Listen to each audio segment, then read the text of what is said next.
আসসালামু আলাইকুম। এটিএন বাংলা সংবাদে সবাইকে স্বাগত জানাচ্ছি রুকসানা মিম। শুরুতে বিআরবি কেবলস সংবাদ শিরোনাম। অবিলম্বে রোহিঙ্গাদের নিরাপদ প্রত্যাবাসন শুরু করতে হবে। জাতিসংঘে প্রথমবারের মতো রোহিঙ্গাদের নিয়ে উচ্চ পর্যায়ের বৈঠকে প্রধান উপদেষ্টার ৬ দফা প্রস্তাব। খাগড়াছড়িতে যুগ্ম ছাত্র জনতার অবরোধ স্থগিত। সহিংসতার ঘটনা তদন্তে কমিটি গঠন। ফ্যাসিস্টরা পাহাড় অশান্তির অপচেষ্টা করছে, দাবি স্বরাষ্ট্র উপদেষ্টার। শর্ত পূরণ করে রাজনৈতিক দল হিসেবে নিবন্ধন পেল এনসিপি ও বাংলাদেশ জাতীয় লীগ। শীঘ্রই গণবিজ্ঞপ্তি জারি, প্রতীক চিহ্নিত করতে চিঠি দেবে কমিশন। দেশে নির্বাচনী আমেজ বিরাজ করছে, জনগণ ভোটমুখী। দাবি বিএনপির। পিআর পদ্ধতি সহ ৫ দাবিতে বুধবার থেকে নতুন কর্মসূচি জামাত সহ ৩ দলের। শুনছিলেন বিআরবি কেবলস সংবাদ শিরোনাম, এবার বিস্তারিত। বাংলাদেশে আশ্রিত রোহিঙ্গাদের দ্রুত রাখাইনে প্রত্যাবাসন শুরু করার আহ্বান জানিয়েছেন প্রধান উপদেষ্টা ডক্টর মোহাম্মদ ইউনূস। জাতিসংঘে প্রথমবারের মতো রোহিঙ্গাদের নিয়ে আন্তর্জাতিক সম্মেলনে তিনি বলেন, রোহিঙ্গা সংকটের উৎপত্তি স্থল মিয়ানমারকে এই সমস্যার সমাধান করতে হবে।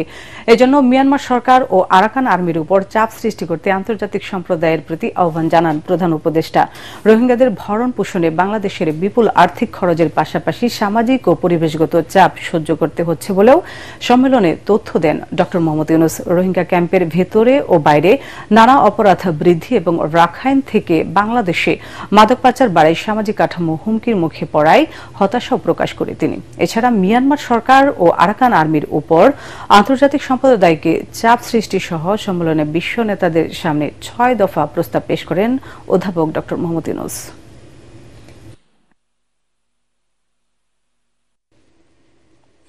Of the Rohingyas and start working for their expeditious repatriation to Rakhine. It is the only solution of the crisis. It should not be held hostage to broader reforms in Myanmar. As funding declines, the only peaceful option is to begin their repatriation. This will entail far fewer resources than continuing their international protection. The Rohingyas have consistently pronounced their desire to go back home. As an immediate step, those who recently crossed into Bangladesh, escaping conflict, must be allowed to repatriate. Bangladesh is a victim of the crisis. We are forced to bear huge financial, social, and environmental costs. Criminal activities, including narco flows into Bangladesh through Rakhine, threaten our social fabric. Given our development challenges, including unemployment and poverty, we do not afford to allow employment of Rohingyas inside Bangladesh. Towards a sustainable resolution of the crisis, I propose the following actions by the international community. First, devise a practical roadmap for safe, dignified repatriation of the Rohingyas with reasonable and stabilization of Rakhine. Second, exert effective pressure on Myanmar and the Arakan Army to end violence against Rohingya and start their sustainable repatriation. খাগড়াছড়িতে সড়ক অবরোধ স্থগিত করেছে যুগ্ম ছাত্র জনতা। সহিংসতার ঘটনা তদন্তে ৫ সদস্যের কমিটি গঠন করেছে জেলা প্রশাসন। এই ঘটনার জন্য ইউপিডিএফকে দায়ী করেছেন সেনাবাহিনীর রিজন কমান্ডার। আর স্বরাষ্ট্র উপদেষ্টা জাহাঙ্গীর আলম চৌধুরী জানিয়েছেন, দেশকে অস্থিতিশীল করতে ফ্যাসিস্টরা পাহাড় অশান্তির অপচেষ্টা করেছে, যা প্রতিহত করা হয়েছে। খাগড়াছড়ি প্রতিনিধি আবু দাউসকে সাথে নিয়ে রিপোর্ট করছেন ইমদাদুল্লাহ বাবু। খাগড়াছড়িতে পাহাড়ি স্কুল ছাত্রী ধর্ষণের প্রতিবাদে কর্মসূচিকে কেন্দ্র করে সহিংসতার ঘটনা জোরে সোরে তদন্তে নেমেছে প্রশাসন। মঙ্গলবার গুইমারার রামেশ্বু বাজার এলাকায় পুড়িয়ে দেয়া ঘরবাড়ি ও দোকানপাট পরিদর্শন করে জেলা প্রশাসন। পরে গণমাধ্যমের মুখোমুখি হয়ে জেলা প্রশাসক ABM ইফতেখারুল ইসলাম জানান, ঘটনার রহস্য উদ্ঘাটনে 5 সদস্যের তদন্ত কমিটি গঠন করা হয়েছে। আমরা ইতিমধ্যে তদন্ত কমিটি ফর্ম করছি 5 সদস্য বিশিষ্ট। এর পাশাপাশি এই যে 8টি দাবি দেওয়া, তার মধ্যে কিন্তু 7টি আমরা প্রক্রিয়াধীন রয়েছে এবং পাশাপাশি যে ঘটনার কারণে একটি উদ্রেক, সেই যে অপরাধীদের কিন্তু একজন ইতিমধ্যে গ্রেপ্তার হয়েছে, বাদ বাকিদেরকে কিন্তু আমরা বিষয়ে কাজ করছি আইন শৃঙ্খলা রক্ষাকারী বাহিনী। কিন্তু এটি সবকিছু একটু আমাদেরকে সময় দিতে হবে। এ ঘটনায় তৎপর রয়েছে সেনাবাহিনীও। এলাকায় সেনাবাহিনীর টহলের পাশাপাশি মোতায়েন করা হয়েছে 10 প্লাটুন বিজিবি। গুরুত্বপূর্ণ স্থানে দায়িত্ব পালন করছে পুলিশ ও আনসার। খাগড়াছড়ি সেনানিবাসে সংবাদ সম্মেলনে region commander brigadier general Hasan Mahmud জানিয়েছেন, এই ঘটনার সাথে ইউপিডিএফ এর সংশ্লিষ্টতা রয়েছে। ইউপিডিএফ এবং তার অঙ্গ সংগঠন সমূহকে আহ্বান জানাই সবসময় যে পরিস্থিতি শান্ত রাখুন এবং বাংলাদেশ সেনাবাহিনী সবসময় এই অঞ্চলকে স্থিতিশীল রাখার জন্য চেষ্টা করে যাচ্ছে এবং দিন শেষে মহিলা এবং কোমলমতি ছাত্রছাত্রী শিশুদেরকে সামনে ঠেলে দেয়া, এটা কোনো কিছুই ভালো বার্তা বহন করে না। এবং এই সাম্প্রদায়িক দাঙ্গা সংগঠনের সময় বহিরাগত সন্ত্রাসীদেরকে নিয়ে এসে দেশীয় এবং অটোমেটিক অস্ত্র দিয়ে ফায়ার করা, এই ব্যাপারটিও ভালো দেখায় না। এদিকে রাজধানীর ঢাকেশ্বরী জাতীয় মন্দির পরিদর্শন শেষে স্বরাষ্ট্র উপদেষ্টা জানিয়েছেন, পূজার সার্বজনীন উৎসবকে নস্যাৎ করতে খাগড়াছড়িতে অরাজক পরিস্থিতি সৃষ্টি করা হয়। কিছু সংখ্যক সন্ত্রাসী চেষ্টা করছিল যেন এই পূজাটা ভালোভাবে না হয় এবং পাহাড়েও পূজা ভালোভাবে হচ্ছে। এই সন্ত্রাসীদের থেকে আপনারা সবাই চেষ্টা করবেন আমাদের এই পূজাটা যেন ভালোভাবে হতে পারে। সন্ত্রাসীরা কিন্তু সব জায়গায় চেষ্টা করবে এবং সন্ত্রাসীদের কিছু মদতদাতা রয়ে গেছে, এরা দেশে বাইরে থেকে মদতদাতা রয়ে গেছেন। এই মদতদাতাদের থেকেও আপনারা খারাপ ইচ্ছা, এটা আপনারা কিন্তু দূর করে দিতে পারবেন। সন্ত্রাসীকে চিহ্নিত করার জন্য ব্যবস্থা নেওয়া হয়েছে এবং কিছু সংখ্যক সন্ত্রাসীদের আইনের আওতায় নিয়ে আসা হয়েছে। প্রশাসনের এসব তৎপরতার মধ্যেই রাতে অবরোধ কর্মসূচি স্থগিত করে জম্মু ছাত্র জনতা। ইমদাদুল্লাহ বাবু, ATN বাংলা। নির্বাচনী পরিবেশ ব্যাহত ও সামাজিক সম্প্রীতি বিনষ্ট করতে কয়েকটি চক্র সক্রিয় বলে জানিয়েছেন পুলিশ মহাপরিদর্শক বাহারুল আলম। তিনি জানান, খাগড়াছড়িতে ধর্ষণের ঘটনায় মূল অভিযুক্তকে স্বল্প সময়ে আইনের আওতায় আনার পরও অকারণে পরিস্থিতি অস্থিতিশীল করার চেষ্টা করা হচ্ছে। পুলিশ সদর দপ্তরের সংবাদ সম্মেলনে বাহিনীর কর্মতৎপরতা তুলে ধরার পাশাপাশি নির্বাচনকে ঘিরে নিজেদের সক্ষমতার কথাও জানান আইজিপি। বিস্তারিত GM তসলিমের রিপোর্টে। খাগড়াছড়িতে ধর্ষণের ঘটনায় আধা ঘন্টার মধ্যেই মূল অভিযুক্তকে গ্রেফতার করে পুলিশ। তারপরেও কেন অস্থিতিশীল পরিস্থিতির সৃষ্টি হয়েছে সেই প্রশ্ন রাখেন পুলিশ প্রধান। আগামী নির্বাচনে যথেষ্ট চ্যালেঞ্জ ও প্রতিবন্ধকতা রয়েছে বলেও জানান আইজিপি। আমাদের জাতির জন্য, দেশের জন্য অত্যন্ত গুরুত্বপূর্ণ নির্বাচন। এখন এই পরিবেশটা আপনারা জানেন যে এটা ব্যাহত করার জন্য দেয়ার আর সো মেনি এলিমেন্টস, এরকম নানান ধরনের রিঅ্যাকশনারি এলিমেন্টস আছে যারা সম্প্রীতি বিনষ্ট করতে চায়। আলটিমেটলি সমাজ অস্থির হলে গোলটা গিয়ে হবে আলটিমেটলি যে আমাদের একটা শান্তিপূর্ণ ইলেকশন যেন ক্ষতিগ্রস্ত হয়। অভিযোগ করেন, অনেকে পরিস্থিতি ঘোলাটে করার মাধ্যমে জাতীয় ভোটকে ব্যাহত করার চেষ্টায় আছেন। প্রতিটি ক্ষেত্রেই সতর্ক রয়েছে পুলিশ উল্লেখ করে আইজিপি বলেন, নির্বাচন উপলক্ষে 1.5 লাখ পুলিশকে দেয়া হচ্ছে প্রশিক্ষণ। In the process of this training আমরা 1,50,000 actually why are we training, এইরকম বিপুল সংখ্যায় পুলিশের প্রশিক্ষণ একই সাথে, ইট নেভার এভার হ্যাপেন্ড। সতর্কতার অংশ হিসেবে শারদীয় দুর্গাপূজাকে বিশেষ গুরুত্বের সাথে নিয়েছে পুলিশ। এখন পর্যন্ত ঘটে যাওয়া ছোট বড় 49টি ঘটনায় 15টি মামলায় 19 জনকে গ্রেফতার করা হয়েছে। আমরা পূজা মণ্ডপ, তৎসন্নিহিত এলাকা, মন্দির সব জায়গায় কড়া নজরদারি রেখেছি যেন আমাদের এই দেশে ধর্মীয় সম্প্রীতি যেভাবে যুগ যুগ ধরে বজায় ছিল এই সময়ে যেন বজায় থাকে। বৈষম্য বিরোধী আন্দোলনের 1760টি মামলায় লাখ লাখ নিরীহ লোককে জড়ানো হয়েছে উল্লেখ করে পুলিশ প্রধান বলেন, নিরীহ ব্যক্তিরা দায় মুক্তি চেয়ে পুলিশ সুপারের কাছে আবেদন করতে পারবেন। এমনিতে সাধারণ লোকের করা মামলাতেই মানুষ অতিষ্ঠ, এখন পুলিশও যদি এই ইয়েতে দলে ঢুকে যায় তাহলে মানুষ যাবে কই? নিরীহ লোককে মামলায় আসামি করা, এটার জন্য কিন্তু একটা রিলিফ এই সরকার অলরেডি ঘোষণা করেছেন। সম্প্রতি পাকিস্তানের টিটিপিতে যোগ দেয়া বাংলাদেশি নাগরিক নিহতের ঘটনায় ইতিমধ্যে তথ্য নিয়েছে পুলিশ এবং তথ্য সংগ্রহ অব্যাহত রয়েছে বলেও জানান IGP Baharul Alam. G M Taslim, ATN Bangla, Dhaka. সকল শর্ত পূরণ করার রাজনৈতিক দল হিসেবে নিবন্ধন পেল জাতীয় নাগরিক পার্টি, এনসিপি ও বাংলাদেশ জাতীয় লীগ। শীঘ্রই গণবিজ্ঞপ্তি জারি করবে নির্বাচন কমিশন। ইসি ভবনে সাংবাদিকদের এক ব্রিফিংয়ে ইসি সচিব আখতার আহমেদ একথা জানান। এর আগে নিজামে ইসলাম পার্টির সাথে বৈঠক করেন তিনি। এনসিপির চাহিদা অনুযায়ী প্রতীক ইসির তফসিলে না থাকায় অন্য প্রতীক বরাদ্দ নেয়ার জন্য চিঠি দেওয়া হবে বলেও জানান ইসি সচিব আখতার হোসেন। বলেন, 12টি দলের বিষয়ে আরও তথ্য অনুসন্ধান করবে ইসি। যথেষ্ট প্রমাণাদি জমা দিতে না পারায় 7টি দলের আবেদন মঞ্জুর হয়নি বলেও জানান তিনি।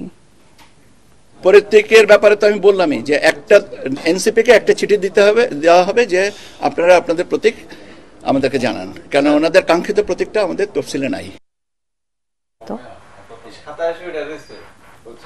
দেশে নির্বাচনী আমেজ বিরাজ করছে, জনগণও ভোটমুখী এমন দাবি করে বিএনপির স্থায়ী কমিটির সদস্য সালাউদ্দিন আহমেদ বলেছেন, এতে কোনো দল বাধা দিলে মানুষ তাদের রাজনৈতিকভাবে প্রত্যাখ্যান করবে। জাতীয়তাবাদী ওলামা দলের প্রতিষ্ঠা বার্ষিকী অনুষ্ঠানে তিনি আরও বলেন, ধর্মকে পুঁজি করে দেশে কোনো বিভাজন সৃষ্টি করতে দেওয়া হবে না। আরেক অনুষ্ঠানে বিএনপির সিনিয়র যুগ্ম মহাসচিব রুহুল কবির রিজভী অভিযোগ করেন, দুর্গাপূজাকে কেন্দ্র করে পরাজিত শক্তি নাশকতার চেষ্টা করছে। রিপোর্ট মইনুল আহসানের। বিএনপির অঙ্গ সংগঠন জাতীয়তাবাদী ওলামা দলের প্রতিষ্ঠা বার্ষিকী উপলক্ষে নেতাকর্মীদের নিয়ে দলের প্রতিষ্ঠাতা সাবেক রাষ্ট্রপতি জিয়াউর রহমানের সমাধিতে শ্রদ্ধা জানাতে আসেন বিএনপির স্থায়ী কমিটির সদস্য সালাউদ্দিন আহমদ। শ্রদ্ধা নিবেদনের আনুষ্ঠানিকতা শেষে সাংবাদিকদের তিনি বলেন, দেশবাসী জাতীয় নির্বাচনে নিজেদের ভোটাধিকার প্রয়োগ করতে উন্মুখ হয়ে আছে। ষড়যন্ত্র করে কোনো লাভ হবে না। বাংলাদেশের সকল জনগণ এখন নির্বাচনমুখী।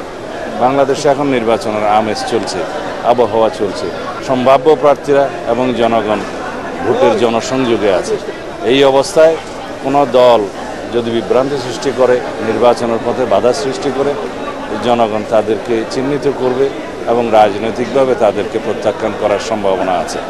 সংখ্যানুপাতিক পদ্ধতি বা পিআর এর বিরোধিতা করে তিনি বলেন, এটি বাংলাদেশের প্রেক্ষাপটে গ্রহণযোগ্য নয়। পিআর পদ্ধতি হচ্ছে একটা পার্মানেন্ট রেস্টলেসনেস পদ্ধতি এবং বিভিন্ন দেশে এটা দেখা গেছে একটি অস্থিতিশীল পরিস্থিতি বিদ্যমান থাকে সব সময়ের জন্য। কখনো মেজরিটির ভিত্তিতে সরকার গঠন করা সম্ভব হয় না, একটি ঝুলন্ত পার্লামেন্ট থাকে, অস্থির অবস্থা থাকে। বাংলাদেশের মানুষ পিআর পদ্ধতির বিপক্ষে, একটা জরিপে দেখলাম 56% মানুষ পিআর পদ্ধতির বিরুদ্ধে। এদিকে শারদীয় দুর্গাপূজা উপলক্ষে ঢাকা বিশ্ববিদ্যালয়ের জগন্নাথ হলে সনাতন ধর্মাবলম্বীদের সাথে শুভেচ্ছা বিনিময় অনুষ্ঠানে যোগ দেন বিএনপির সিনিয়র যুগ্ম মহাসচিব রুহুল কবির রিজভী। সনাতন ধর্মাবলম্বীদের সবচেয়ে বড় ধর্মীয় উৎসবকে ঘিরে কেউ যেন ঘোলা পানিতে মাছ শিকার করতে না পারে সে বিষয়ে সবাইকে সতর্ক থাকার আহ্বান জানান তিনি। কেউ যদি বাংলাদেশকে নয়া উপনিবেশ বানাতে চায়, দিল্লি এবং দিল্লি যারা দাবিদারি করেছে দেশের পরাজিত শক্তি, তারা যদি নয়া উপনিবেশ বানাতে চায়, এদেশে হিন্দু মুসলমান সবাই একযোগে সেটি প্রতিহত করবে। বাংলাদেশ সাম্প্রদায়িক সম্প্রীতির দেশ দাবি করে রুহুল কবির রিজভী বলেন, বিএনপি ধর্ম বর্ণ নির্বিশেষে সবার অধিকার প্রতিষ্ঠায় কাজ করে যাচ্ছে। Mainul Ahsan, ATN Bangla, Dhaka. BNP chairperson ও সাবেক প্রধানমন্ত্রী বেগম খালেদা জিয়ার সঙ্গে সৌজন্য সাক্ষাৎ করেছেন ঢাকায় নিযুক্ত ফিলিস্তিনের রাষ্ট্রদূত ইউসুফ এস ওয়াইল রামাদান। রাতে খালেদা জিয়ার গুলশানের বাসভবন ফিরোজাতে এই সাক্ষাৎ অনুষ্ঠিত হয়। এ সময় বেগম খালেদা জিয়া ফিলিস্তিনের গাজায় ইসরায়েলি বাহিনীর হামলার নিন্দা জানান এবং ব্যাপক হতাহতের ঘটনায় শোক ও সমবেদনা জানানো হয়। গাজায় ইসরায়েলের নৃশংসতা বন্ধের জোর দাবিও জানান বিএনপি চেয়ারপারসন। এ সময় ফিলিস্তিনের রাষ্ট্রদূত শহীদ প্রেসিডেন্ট জিয়াউর রহমানকে শ্রদ্ধার সাথে স্মরণ করেন। বলেন, শহীদ জিয়া সরকারের সময় বাংলাদেশ ফিলিস্তিনের এমবিসির জন্য বিনামূল্যে জমি প্রদান করা হয় এবং বেগম খালেদা জিয়ার সরকারের সময় সেই জমিতে অনুদানে ভবন নির্মাণ করা হয়, যা ছিল ফিলিস্তিনি সরকারের প্রতি বিএনপির সরকার ও জিয়া পরিবারের ভালোবাসার বহিঃপ্রকাশ। এ সময় উপস্থিত ছিলেন বিএনপির চেয়ারপারসনের উপদেষ্টা কাউন্সিলের সদস্য ড মোহাম্মদ এনামুল হক চৌধুরী ও চেয়ারপারসনের একান্ত সচিব ABM আব্দুস সাত্তার। জুলাই সনদের ভিত্তিতে ফেব্রুয়ারিতে নির্বাচনের আহ্বান জানিয়েছেন জামাতে ইসলামীর সেক্রেটারি জেনারেল অধ্যাপক মিয়া গোলাম পরোয়ার। তার অভিযোগ, অন্তর্বর্তী সরকার জনগণের দাবি বাস্তবায়নের পথে হাঁটছে না। মগবাজারের আল ফালাহ মিলনায়তনে সংবাদ সম্মেলনে তিনি কথা বলেন। এদিকে ইসলামী আন্দোলনের নিজস্ব কার্যালয়ের সংবাদ সম্মেলনে দলটির সিনিয়র যুগ্ম মহাসচিব গাজী আতাউর রহমান বলেন, প্রধান উপদেষ্টার রাষ্ট্রীয় সফরে 3 রাজনৈতিক দলের প্রতিনিধি নিয়ে বৈষম্য করেছেন। খায়রুল ইসলামের রিপোর্ট। জুলাই সনদের আইনি ভিত্তি, পিআর পদ্ধতিতে নির্বাচন সহ 5 দাবিতে এবার রাজপথে নামার ঘোষণা দিয়েছে জামায়াত ইসলাম সহ 3টি ধর্মভিত্তিক রাজনৈতিক দল। পুলিশের হিসাব মতেই ফ্যাসিবাদের সাথে জড়িত আটক হওয়া ব্যক্তিদের 73% জামিন পেয়ে যাচ্ছে। মঙ্গলবার আলাদা সংবাদ সম্মেলনে 1 অক্টোবর থেকে 9 দিন সারা দেশে গণসংযোগ, 10 অক্টোবর সকল বিভাগীয় শহরে গণমিছিল ও 12 অক্টোবর ডিসিদের কাছে স্মারকলিপি প্রদানের কর্মসূচি ঘোষণা করে জামায়াত ও ইসলামী আন্দোলন। 5 দফা জনগণের দাবি উল্লেখ করে তা মেনে নিতে সরকারের প্রতি আহ্বান জানান দলগুলোর নেতারা। আমরা ওনাদের সামনে আমাদের যুক্তি উপস্থাপন করব, ওনারা আমাদেরকে বুঝাবেন, আলোচনার টেবিলে এটা নিষ্পত্তি হতে পারে, সে সুযোগ রয়ে গেছে। সেই কারণে আমরা আমাদের কর্মসূচির মধ্য দিয়ে সংশ্লিষ্ট কর্তৃপক্ষ এবং দেশবাসী জনগণকে আমরা ম্যাচুরড করছি এবং এই আন্দোলনের দাবি ইনশাল্লাহ পূরণ হবে। আমরা যে 5 দফা দাবি জানিয়েছি, এটা এই সরকারের অঙ্গীকার ছিল। তো আমরা চাই না এই সরকার ব্যর্থ হোক, তারা তাদের অঙ্গীকার পালন করুক, বাস্তবায়ন করুক, এটাই আমরা চাই। অতএব এই অঙ্গীকার বাস্তবায়ন না হলে সুষ্ঠু নিরপেক্ষ নির্বাচন হবে না, এটাই আমরা আশঙ্কা করি। বিএনপি, জামাত ও এনসিপিকে নিয়ে প্রধান উপদেষ্টার জাতিসংঘ সফরকে পক্ষপাতমূলক উল্লেখ করে সরকারের ওপর ক্ষোভ জানায় ইসলামী আন্দোলন। তাদের অভিযোগ, জুলাই গণহত্যার বিচার, নির্বাচনের লেভেল প্লেইং ফিল্ড সহ বেশ কিছু ইস্যুতে জন আকাঙ্ক্ষার বাস্তবায়ন করতে পারেনি অন্তর্বর্তী সরকার। সকলের অংশীদারিত্বের ভিত্তিতে একটা চমৎকার সংসদ তৈরি হবে, এর যুক্তি ব্যাখ্যা আমরা বিভিন্ন সময় দিয়েছি। কার লাভ আর কার ক্ষতি, এটা আমাদের এই প্রস্তাবের সামনে বিবেচ্য বিষয় নয়। সরকারের উচিত না এমন কোনো কাজ করা যে কোনো রাজনৈতিক দলকে সেখানে প্রায়োরিটি দেওয়া অথবা কোনো রাজনৈতিক দলের পক্ষে অবস্থান করা, এটা তো ঠিক না। একই দাবিতে বিবৃতির মাধ্যমে নিজেদের কর্মসূচি ঘোষণা করেছে বাংলাদেশ খেলাফত মজলিস। খায়রুল ইসলাম, ATN বাংলা, ঢাকা। পাচার হওয়া কিছু অর্থ আগামী বছর ফেব্রুয়ারির আগে ফেরত আনা সম্ভব হবে বলে জানালেন অর্থ উপদেষ্টা ড সালেহুদ্দিন আহমেদ। পরবর্তী সরকারও যেন এই ধারাবাহিকতা বজায় রাখতে পারে সেজন্য ব্যবস্থা করা হচ্ছে বলেও জানান তিনি। সচিবালয়ে ক্রয় সংক্রান্ত উপদেষ্টা কমিটির বৈঠক শেষে উপদেষ্টা আরও বলেন, সরকার বাজার স্থিতিশীল রাখার চেষ্টা করলেও কিছু ব্যবসায়ী তা হতে দিচ্ছে না। রিপোর্ট মাহবুব কবির, চপলের।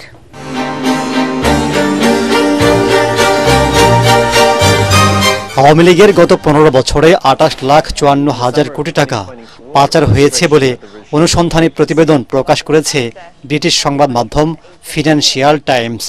এসব অর্থের বড় অংশ গেছে যুক্তরাজ্যে, যার মালিক শেখ হাসিনার পরিবারের সদস্যরা। গত মার্চে দায়িত্ব নিয়ে অর্থ মন্ত্রণালয়ের বিশেষ সহকারী ডক্টর আনিসুজ্জামান চৌধুরী বলেছিলেন, পাচার হওয়া টাকা দেশে ফিরিয়ে আনা সম্ভব।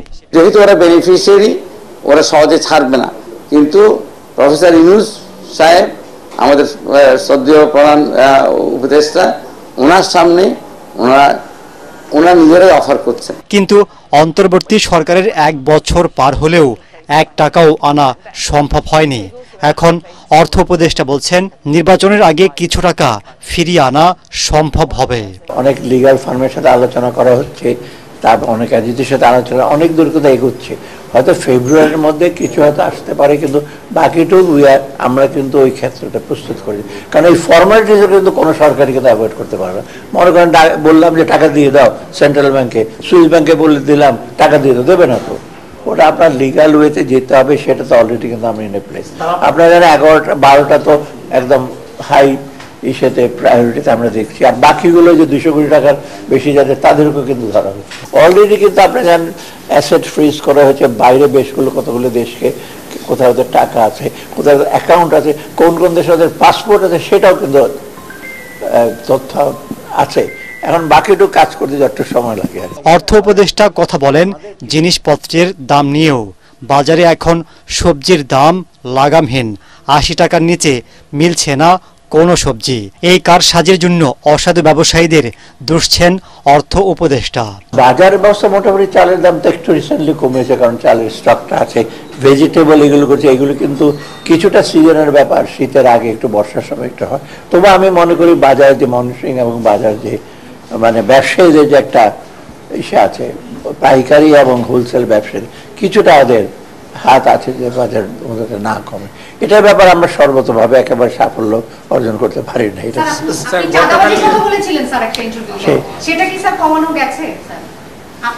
এটা আমি মন্তব্য করবো না।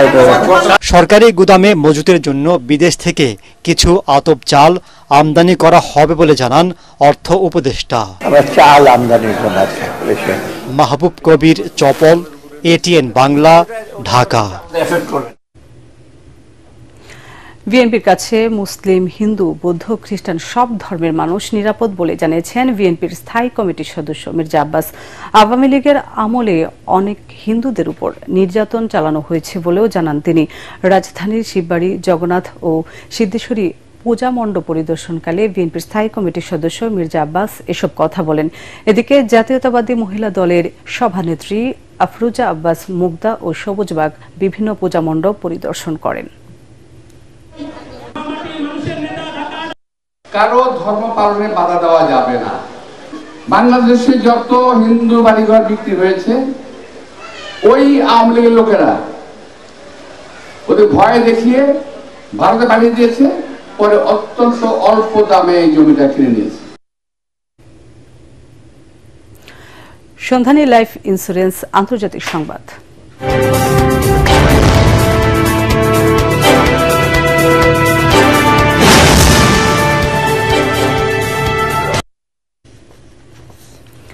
গাজায় যুদ্ধ বন্ধে 20 দফা প্রস্তাব দিয়েছে মার্কিন প্রেসিডেন্ট ডোনাল্ড ট্রাম্প। হোয়াইট হাউসে ইসরায়েলের প্রধানমন্ত্রী বেনিয়ামিন নেতানিয়াহুর সঙ্গে বৈঠকের পর তিনি জানান, যুদ্ধ শেষ করার পরিকল্পনায় রাজি হয়েছে ইসরায়েল। হামাসকে এই প্রস্তাবে রাজি করাতে আরব ও মুসলিম বিশ্বের নেতারা কাজ করবেন বলেও আশাবাদ জানান ট্রাম্প। হোয়াইট হাউসে নেতানিয়াহুর সঙ্গে রুদ্ধদ্বার বৈঠক শেষে যৌথ সংবাদ সম্মেলনে এসব জানান তারা। ট্রাম্পের যুদ্ধবিরতির প্রস্তাব পর্যবেক্ষণ করে প্রতিক্রিয়া জানাবে হামাস।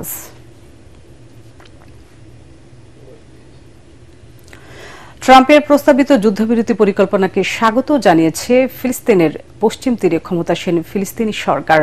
আজ এক বিবৃতিতে ট্রাম্পকে সহযোগিতার প্রতিশ্রুতিও দিয়েছে প্রেসিডেন্ট মাহমুদ আব্বাস। গাজায় যুদ্ধ বন্ধ করতে মার্কিন প্রেসিডেন্ট ডোনাল্ড ট্রাম্পের আন্তরিক প্রচেষ্টাকে স্বাগত জানানো হয় বিবৃতিতে। এতে বলা হয়, শান্তির পথ খুঁজে বের করতে ট্রাম্পের সক্ষমতার উপর পূর্ণ আস্থা রয়েছে ফিলিস্তিনি কর্তৃপক্ষের। এবার খেলার খবর।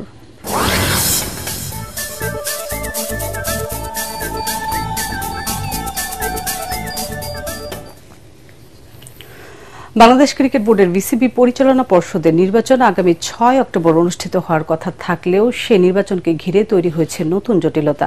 দুর্নীতি দমন কমিশনের তদন্তে নাম উঠে আসা 15টি ক্লাবের বিসিবি নির্বাচনে অংশ নেওয়ার উপর নিষেধাজ্ঞা আরোপ করেছে হাইকোর্ট। আজ উচ্চ আদালত এ নির্দেশনা দিয়েছে। ফলে বিসিবি নির্বাচনে এই 15টি ক্লাব আর অংশ নিতে পারবে না। কাউন্সিলরদের কাউন্সিলরশিপ থাকছে না এবং সেখানে ইফতেখার রহমান মিঠু, বোরহান হোসেন পাপ্পু, মঞ্জুরুল আলম সহ তামিম ইকবাল পন্থীদের অন্তত 3-4 জন পরিচালকদের কাউন্সিলরশিপ বাতিল হয়ে যাচ্ছে। এশিয়া কাপে চ্যাম্পিয়ন হতে গিয়েছিল বাংলাদেশ, কিন্তু শিরোপা জয় তো দূরের কথা, ফাইনালেও উঠতে পারেনি টাইগাররা। ভালো পারফর্ম করতে না পারায় দেশবাসীর কাছে ক্ষমা চেয়েছেন অধিনায়ক লিটন কুমার দাস।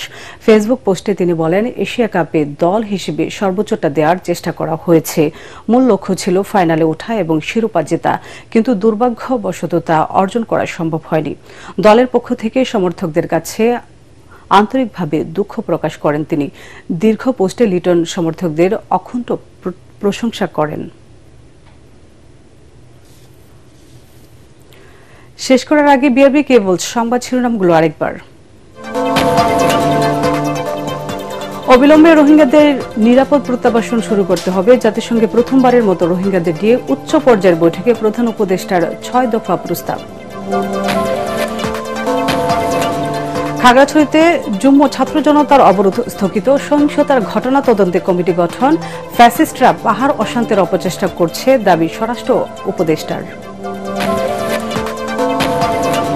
শর্ত পূরণ করায় রাজনৈতিক দল হিসেবে নিবন্ধন পেল এনসিপি ও বাংলাদেশ জাতীয় লীগ। শীঘ্রই গণবিজ্ঞপ্তি জারি, প্রতীক চিহ্নিত করতে চিঠি দেবে কমিশন। দেশে নির্বাচনী আমেজ বিরাজ করছে, জনগণ ভোটমুখী, দাবি বিএনপির। পিআর পদ্ধতি সহ 5 দাবিতে বুধবার থেকে নতুন কর্মসূচি জামাত সহ 3 দলের।